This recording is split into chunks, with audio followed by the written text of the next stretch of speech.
Hey guys, what's going on? Welcome back to the channel. My name is Matt, and today's video is going to be on whether you should rent or buy a place to live and what would be the better choice for you. The first thing I can kind of say about this whole debate, whether you're for buying or for renting your home or wherever you live, is that it actually costs money to live somewhere. To put a roof over your head, it costs money. I don't think anyone can argue with that. But depending on your unique circumstances, one can make more sense and can be the better choice for you. And that's what I'm going to help kind of uncover in this video. So I really hope this gives you a different perspective on this debate, whether renting or buying is better. There are a ton of myths about renting, that it's throwing your money into fire and it's just wasting money. And this is not true. This is a myth. Renting a place can actually make a lot of sense depending on your unique circumstances and if it fits you and what you are currently doing in your life and what you want to do with your life.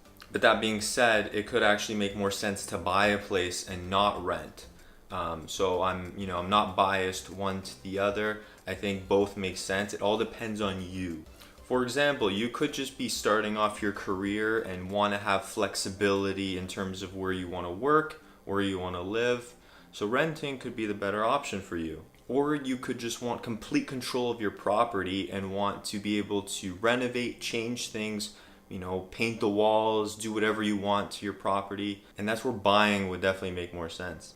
The first major factor I would say to consider in this whole kind of debate would be to look at where exactly you want to live and for how long you want to live. Is it a short-term move? Is it a long-term plan? How long do you want to live where you're planning to move? Are you just kind of testing out the area to see if you like it? Or are you planning on living there for at least 5 to 10 years and starting a family there? These things are so important that you yourself need to figure out, right? There's no exact answer for everybody. The next big thing to look at is what is your current work situation? Are you a 5-10 minute drive away from work? Is it an hour drive away from work? This is a huge thing that not a lot of people think about when buying a home. And then once they buy, they end up driving about an hour and a half, maybe 2 hours one way to work. And that's taking out hours of your day, 2 to 3 hours of your day. You have to figure out is that worth it to you? Is that something that you could live with every day and survive doing? And I would say the third most important factor to consider is, can you even afford a place to live or even rent? Maybe you're not even in a position where you can move out yet, so you got to continue building your skills, saving up. This is totally fine too, but you have to look at your actual financial situation and determine if it even makes sense for you to buy a place. Because chances are, if you can't at least save up 20% of the home's value for a down payment, it doesn't really make a lot of sense to buy. This is because you're going to get hit with certain fees like mortgage insurance, which is when you are only able to, let's say, secure like 10% or lower or 15%. Generally, the typical rule is 20% of the home's value. Plus, if you don't have a lot of money for a down payment, you're going to pay a ton of money in interest, in the first 15 to 20 years of the mortgage before you start paying down the actual principal. These are so important to look at in your own unique situation, just because, there's no clear-cut answer to which one is better. So I'll kind of go over my own personal example, of what I'm currently doing and what I decided to do roughly about 3 years ago. So I actually live in Toronto, Canada, where surprisingly the cost of homes have doubled or even tripled over the past 10 years, which is insane when you think about it. So the average price of a detached home in Toronto, and listen to this because this is nuts, has gone from about $580,000 in 2009 to over $1.4 million now in 2019. That's insane, right? That's literally almost triple the increase. That is a gain of around 140% in 10 years. Truly remarkable stuff, right? And I know if you could go back, let's say 10 years, and if you live in Toronto, Canada, you would buy 3 houses, 5 houses, even 10 houses if you could, right? However, markets, whether it's real estate, whether it's any other kind of investment, are always in a spot where nobody knows what's going to happen. Nobody knows if the market will go up, will stay flat, or go down. And even for the next 5 to 10 years, prices could keep going up. They could definitely keep rising, they could drop. Nobody has a crystal ball and nobody knows what's going to happen. So the best thing to do is to look at your situation, wherever market you live in, anywhere in the world. If you're in Canada, US, that doesn't matter if you're like on the other side of the planet. Look at the prices of the homes in your area and look at the cost of renting and determine if what makes sense for you. And also the other factors too, the personal factors that I talked about earlier.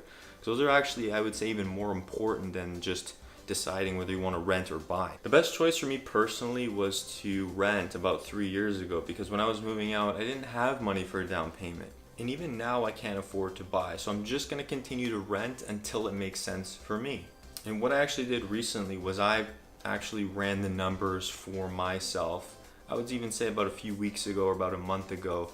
I looked at an actual place down the street from me or even up the block. A similar place to what I'm living in now, condo. So after running the numbers on the rent versus buy calculator, I found out that if I were to buy a place down the street, not only would I have to shell out a massive down payment of 20% of the value of the condo, but then every single month I would have to pay more than double what I'm currently paying right now to rent. And this is when you include the mortgage, interest, finances, insurance, taxes, a lot of the things people don't take into consideration when they buy a place. They're kind of a hidden fee that spreads out across the year, but when you average it out month by month, those things can really add up. So you have to look at those factors too.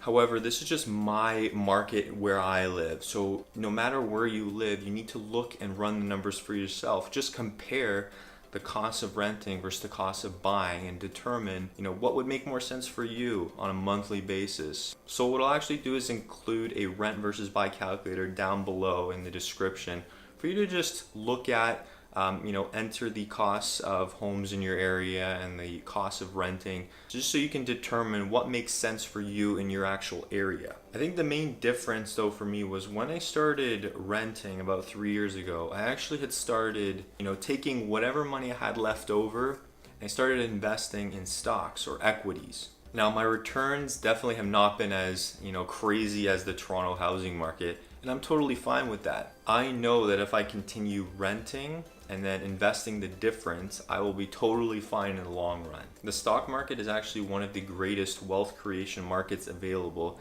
And the best part about it is that you don't need a lot of money to start investing. You can start with $10 to $100. And this is the beauty. You can start extremely small. The main key to investing is to start as early as possible so you can actually take advantage of compound interest. No matter what though, if you're renting, let's say, and not buying a place, the main point is that you have to do what you can with your situation. So if you are renting and you do have money left over, make sure you're investing. Make sure you're putting money aside for the future, because you definitely will thank yourself in the future. Am I pissed off though that I can't buy a house right now? Not really, because I know that if I just stick to my plan, keep investing, and if I want to buy and if I can afford a house in the future, I definitely will do it. For me right now though, it just does not make any financial or logical sense. You have to determine that for yourself too, because you could be in a totally different situation than me. And this is not like a knock to real estate, I actually used to sell real estate, so I know real estate is an incredible investment. And for me personally, I'm looking at real estate for me as more of an end game, something where, I can passively buy it and then rent it out and treat it like an investment, because that's where I truly see the value in it. At the end of the day, if you decide to rent or buy, it doesn't really matter. The point of this video is that you can actually create wealth and get ahead in life, whether you are buying a place or renting. You just have to make the right choices and take action. That's all you have to do.